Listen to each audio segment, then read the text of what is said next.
bem com vocês? Eu, professora Graziela, juntamente com a professora Amanda, estaremos com vocês vendo alguns fatores históricos. Lembra da última aula que nós vimos como esses grupos foram mudando de lugar até chegar no continente americano? Hoje nós iremos enfatizar alguns grupos históricos e as suas relações com a natureza e as modificações na paisagem. Para começarmos, vamos relembrar um conceito que nós já vimos. Grupos nômades. Os grupos nômades eram aqueles grupos que ficavam mudando de um lugar para outro. Qual que era o objetivo deles? Procurar alimento, água, lugar para se protegerem. E hoje nós vamos aprender outro conceito, seminômades. Diferente dos povos nômades, os seminômades eram aqueles que ficavam no mesmo lugar, pois ali próximo a eles possuíam todas as condições necessárias para sobreviver. Venham comigo. Aqui eu tenho um exemplo de uma pintura rupestre. As pinturas rupestres que foram encontradas nas cavernas, elas dão um indício de como aqueles primeiros grupos se relacionavam com a natureza. Nós podemos ver aqui que para sobreviverem, uma das estratégias desses grupos era a caça. Então, para se alimentarem, além da coleta de raízes, de pescar os peixes, eles caçavam animais. Conforme a evolução deles, eles vão aumentando o tamanho dos animais que eles vão caçar. Nesse primeiro momento, nós podemos ver que o contato e a relação desses grupos com a natureza é bem simples. Não há destruição, não há devastação, porque na verdade eles precisavam da natureza para poderem sobreviverem. E agora vamos ver como que os grupos seminômades, o que levou eles a ficarem no mesmo lugar? Como vocês viram com a professora Grazi na aula anterior, houve uma mudança climática no nosso planeta. Lembra do caminho lá do Estreito de Bering que ela disse? Naquelas mudanças climáticas, houve um aquecimento do nosso planeta, possibilitando aí uma temperatura um pouco mais tropical, o degelo de algumas geleiras que vai aumentar aí os nossos rios, os nossos lagos, e com isso a fertilidade do solo vai se alterar. Mas o que isso muda? O ser humano, como a professora Grazi comentou com vocês na aula passada, passou por um longo processo de mudanças. E entre essas mudanças, houve a mudança do seu cérebro, do uso do raciocínio, que vai possibilitar que ele desenvolva trabalhos e técnicas. Como assim, professora? Ele vai conseguir não mais só pegar um pedaço de pedra e amarrar com outra, mas a lapidar essa pedra, a polir esse material que ele colhe na natureza, transformando em ferramentas, que por sua vez vão possibilitar que ele modifique um pouco mais a natureza em sua volta para atender suas necessidades. Com essas mudanças climáticas e do raciocínio humano, ele começa a perceber e a aprender pela percepção.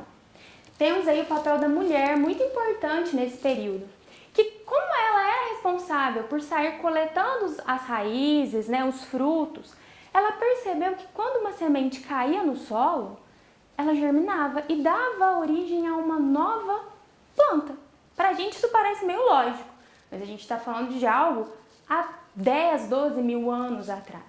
Ao perceberem esse funcionamento da natureza, os seres humanos começam a vagarosamente fazer outra grande revolução, tão importante quanto a descoberta do fogo, que é a descoberta da agricultura. Ou seja, eles vão começar a plantar o seu próprio alimento. Não mais depender apenas, como a professora Grazi disse, da coleta de raízes e frutos ou da caça a animais e a pesca. Essa mudança no hábito e na forma deles se organizarem vai trazer uma nova forma de viver, que ao longo do tempo vai fazer com que ele se sedentarize. Mas professora, que palavra estranha! Sedentário não é aquela pessoa que não se exercita? Ela surge disso. A ideia de que o homem vai começar a se fixar em um lugar e não mais ser o nômade ou seminômade que ele era anteriormente. Ele vai começar a produzir o seu alimento plantando cereais como trigo, aveia, cevada, ervilhas, e vai perceber que esses cereais podem ser armazenados, possibilitando aí uma maior durabilidade. Ele também, ao longo desse processo, vai ver que é possível domesticar, além das plantas, os animais. Então, vagarosamente, ele vai abandonando a caça e começando a criar os animais perto deles. Primeiro os cachorros para auxiliar nas caças, depois bois, ovelhas, entre outros animais que vão auxiliar tanto para se alimentar, como para fazer o uso na tração animal, na agricultura, para transportar aquilo que eles estão produzindo. Tudo isso possibilita que eles fiquem um tempo maior em um determinado lugar, o que por sua vez vai levar eles a construir moradias. Se o tempo está mais quente e eu não preciso mais me esconder no frio das cavernas, eu posso agora, utilizando as minhas ferramentas, retirar pedaços de madeira da natureza e transformar isso em algumas habitações. Vagarosamente a gente vai criando aí algumas aldeias, alguns povoamentos que vão se fixando próximo das suas produções, fazendo aí o processo do uso do trabalho, da domesticação das plantas e dos animais, dando origem à nossa primeira atividade econômica, a agricultura, que vai levar aí à formação das nossas sociedades. E é interessante a gente relembrar uma coisa que nós vimos. Todas essas mudanças, todas essas transformações, elas vão ocasionar por conta das necessidades, né, dos desejos, das vontades daqueles primeiros grupos. Igual a professora Amanda falou, eles vão desenvolvendo lentamente essas habilidades. E o interessante é que no início eles viviam mais de forma coletiva. E o que vai acontecer então? Vai começar a ter aqueles indivíduos que vai começar a pensar da seguinte forma: eu vou cercar esse pedacinho, ele vai ser meu.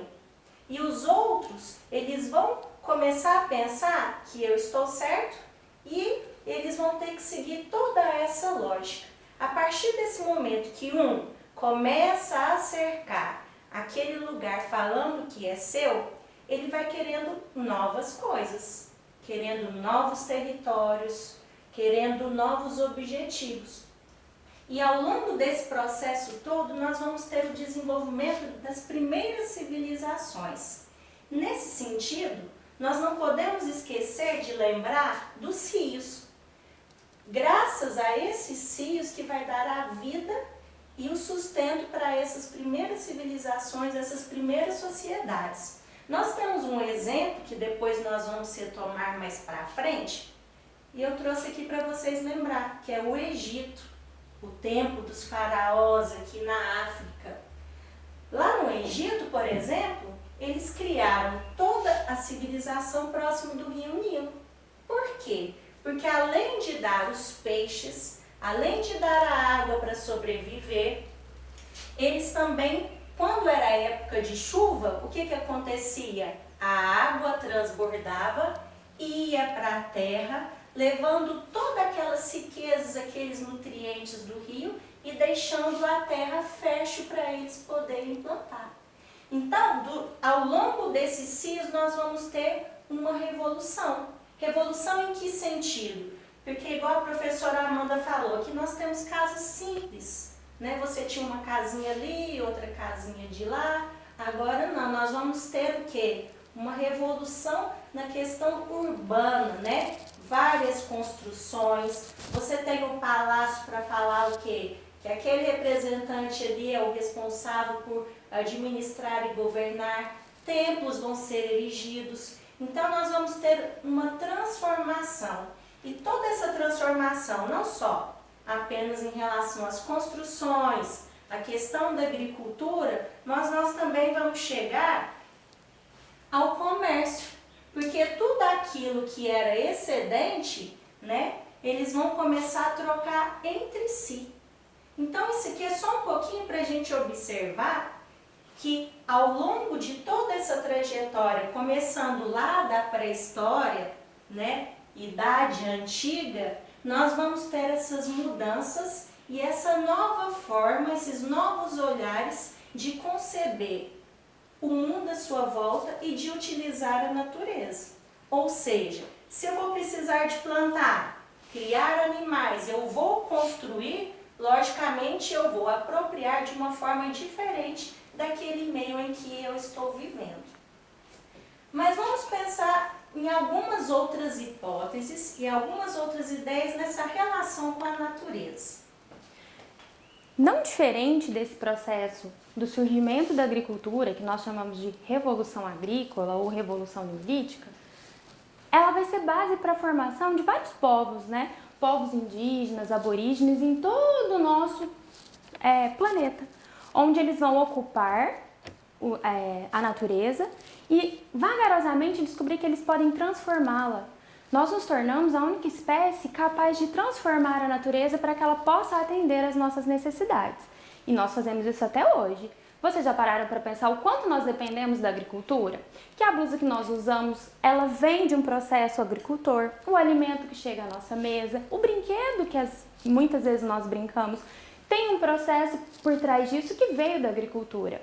Então a agricultura se torna a base não só das civilizações antigas, mas da civilização atual. Na próxima aula nós falaremos um pouco mais sobre o povoamento da América e como esse povoamento, principalmente no Brasil, se deu. E nós vamos perceber que a nossa maior floresta, a mais robusta e falada, ela foi uma grande consequência da utilização indígena daquele solo no processo de agricultura e da revolução agrícola. Só para encerrar, vamos retomar então os dois conceitos que nós vimos hoje. Nômades, seminômades.